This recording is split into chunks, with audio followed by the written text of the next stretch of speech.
uniting the UTG School of Information Technology and the Public Utilities Regulatory Authority PURA at the university campus in Brikama. University Vice Chancellor Professor Muhammadu Kah expressed delight to the association for initiating such a forum, citing optimism that the students would not just use technologies, but also become leaders in the mushrooming ICT sector, spreading like a blizzard across the country. We here at the University of the Gambia want to make sure that we are not only consumers of technology or technologies, that you will be prepared adequately to play on the productive or the production side of technology.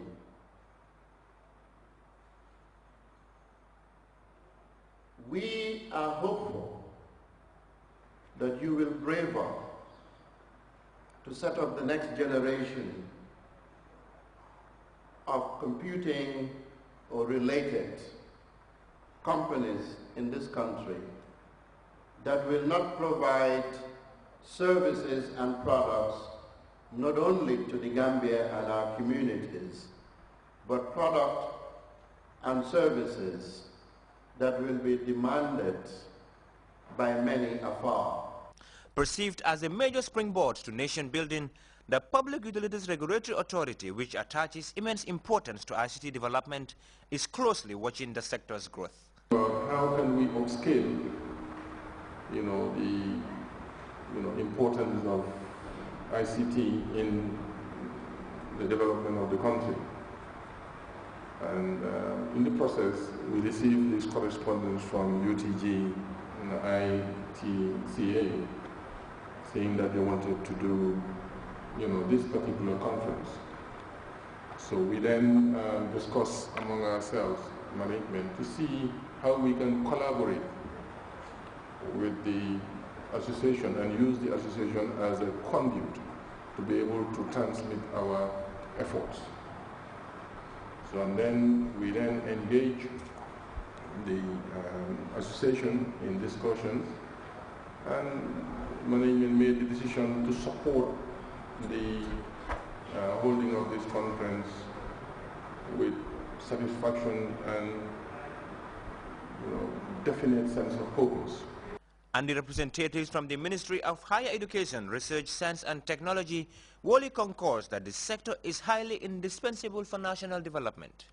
It is indeed this kind of grassroots innovations that can leverage the socio-economic status of the Gambia and drive us towards the achievement of the country's stated goals and objectives, i.e. the Vision 2020, and of course the Silicon Valley. So one can be optimistic that if adequate support is provided towards the university and towards the ICT program, there is obviously increasing hope that the country's dream of becoming the next silicon hotbed of the continent will become a reality. The acting dean of the ICT department at the University of the Gambia highlighted the advantages the faculty provides at a time when institutions rely heavily on effective information and communication mechanisms to keep moving. The ACE is there on the coast of West Africa and terminated also at Gambia, giving us access to fiber optics with a great bandwidth. And this obviously, if utilized at maximum, we are all optimistic that we will, the problem of bandwidth problem be something of the past. Advancing the communication and technology spectrum, this could possibly be a defining scheme fusing a vital department and the regulatory authority, a concord joining forces to ensure that young people make the most out of the possibilities brought by ICT. Reporting for Grts News, I am Abdullah Baji. That report by Abdullah Baji takes us to our first break. When we come back, we take a look at news from outside the Gambia. Stay tuned.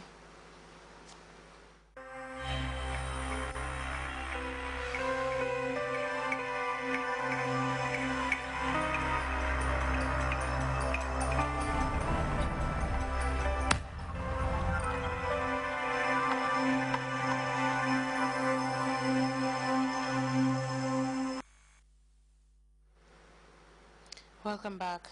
Thousands of protesters are gathering in Cairo's Tahrir Square for a massive protest today.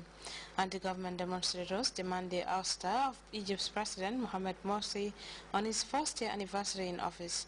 Mr. Morsi's supporters are rallying as well, though an Egypt military troop says they are deployed nationwide. CNN's international correspondent Ben Widerman is in Cairo, and he brings us the latest. As you can see, thousands, tens of thousands of people have showed up to Tahrir Square. Now, just about 20 minutes ago, we saw an interesting scene. 4 Egyptian military Apache helicopters flew over the square, and as they did so, the people in the square applauded wildly. Many people, although not all of those in Tahrir Square and those opposed to President Mohamed Morsi, are hoping that the army will intervene. And we did hear Abdel Fattah al-Sisi, the defense minister, say just a few days ago that if Egyptian politicians, the government and the opposition, cannot settle their differences, the army may intervene. But what you have in Tahrir Square at the moment is a collection of people. There are the revolutionaries who brought down the regime of Hosni Mubarak in February of 2011. You have ordinary Egyptians who are tired of power cuts, fuel shortages, rising crime, a collapsing economy, and are disappointed with the 1 year Mohamed Morsi has been in office. And then you have others who are quite openly in support of the old regime. They feel that the bureaucracy has been whittled away by the Muslim Brotherhood, which has been trying to impose their people on the government, on the state. But as you also mentioned, there are many other Egyptians who say President Mohamed Morsi a year ago was elected free and fair in Egypt's first presidential post-revolutionary election. He's only been in power for a year, grappling with a variety of very difficult problems, and that he should be given the right to continue his term as president. Natalie? Very, very tense times there.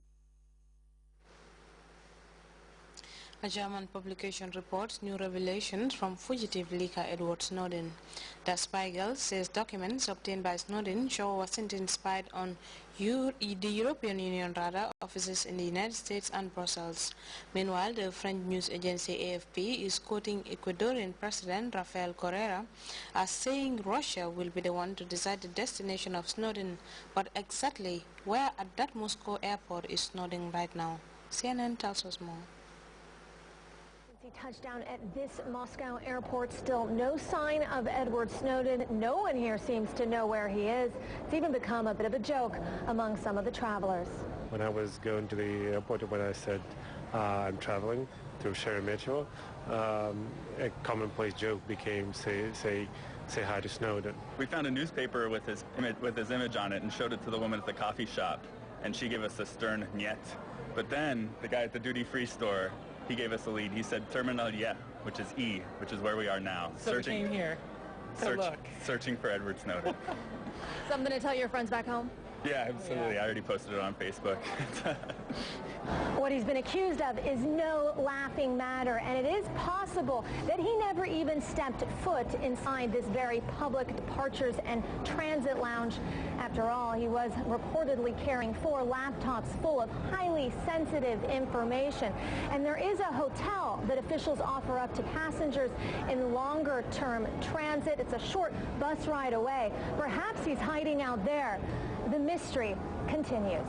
Aaron McLaughlin, CNN, the Sheremetyevo Airport, Russia. Parts of California are feeling the heat this weekend, literally. Saturday, the extremely heat region of California saw the mercury rise to 54 degrees Celsius. Tony Donnan braved the heat to talk to tourists and locals about the record temperature. The Death Valley for a reason. The sun beats down on a barren landscape. Tourists from around the world